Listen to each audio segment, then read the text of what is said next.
So ಒಂದಿಷ್ಟು decision ಆಗಿದೆ ಅನ್ನುವಂತಹದ್ದು ಏನು ಸರ್? ನೋಡಮ್ಮ,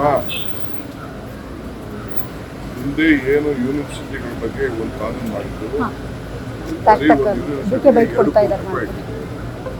ಜಮೀನಿಲ್ಲ, ಹೋಗೋರಿಲ್ಲ, ಎಲ್ಲರೂ ಕೂಡ ಮಂಡ್ಯ, ಚಾಮರಾಜನಗರ, ಬೇರೆ ಬೇರೆ ಕಡೆಯಿಂದ ನಮಗೆಲ್ಲ ಮೈಸೂರು ಯೂನಿವರ್ಸಿಟಿ ಬೇಕು ಅಂತ ವಿದ್ಯಾರ್ಥಿಗಳೆಲ್ಲ ಆಗಿ ಡ್ರಾಪ್ಔಟ್ ಆಗಿದೆ.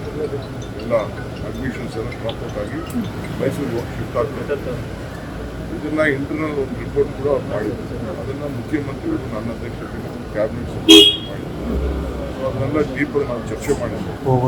ಚರ್ಚೆ ಮಾಡಿ ಕೆಲವು ಸಜೆಷನ್ಸ್ ಎಲ್ಲ ಬಂದಿದೆ.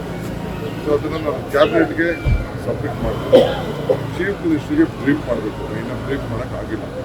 ಅದಾದಮೇಲೆ ಕ್ಯಾಬಿನೆಟ್ ಸಬ್ಮಿಟ್ ಮಾಡ್ತೀನಿ. ಸಬ್ಮಿಟ್ ಮಾಡಾದ್ಮೇಲೆ ಏನಿದೆ ಅನ್ನೋದು ವಿಚಾರ ಅವಶ್ಯಕತೆ ಬಿದ್ದರೆ ಮುಚ್ಚುವಂಥದ್ದು ಏನಾದರೂ ಆಗಲ್ಲ.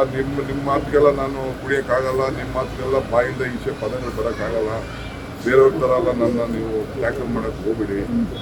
In the interest of the state, in the interest of the university, in the interest of the students, what best is the we don't have any personal agenda. ನಮಗೆ ಮಕ್ಕಳು ಭವಿಷ್ಯ ಮುಖ್ಯ. ಅರ್ಥ ಆಯ್ತಾ? ಯಾರು ಲೆಕ್ಚರರ್ಸ್ ಯಾರು ಹೋಗಿ ಚಾಮರಾಜನಗರಕ್ಕೆ ಹೋಗಿ ತರಿಲ್ಲ, ಮಂಡ್ಯಕ್ಕೆ ಹೋಗಿ ತರಿಲ್ಲ. ಅವ್ರಿಗೆಲ್ಲ ಪೆನ್ಷನ್ಗಳು ತೊಂದರೆ ಆಗ್ತದೆ, ಸೀನಿಯಾರಿಟಿ ತೊಂದರೆ ಆಗ್ತದೆ. ಅನ್ನೋದೆಲ್ಲ ಕೂಡ ಬೇರೆ ಬೇರೆ ಎಲ್ಲ ಇದೆ. ಅದ್ರ ಬಗ್ಗೆ ಚರ್ಚೆ ಮಾಡಿದ್ದೀವಿ. ಸಜೆಷನ್ಸ್ ಬಂದಿದೆ. ಮಿನಿಸ್ಟರ್ಸ್ ಎಲ್ಲ ಅವ್ರ ಒಪಿನಿಯನ್ ತಿಳಿಸಿದ್ದಾರೆ. ಆಫೀಸರ್ಸ್ ಅವ್ರ ಒಪಿನಿಯನ್ ತಿಳಿಸಿದ್ದಾರೆ. ಕ್ಯಾಬಿನೆಟ್ಗೆ ಇಡ್ತೀನಿ. ಆಮೇಲೆ ನಿಮಗೆ ನಮ್ಮ ಲಾ ಮಿನಿಸ್ಟರ್ ಬ್ರೀಫ್ ಮಾಡ್ತೀನಿ.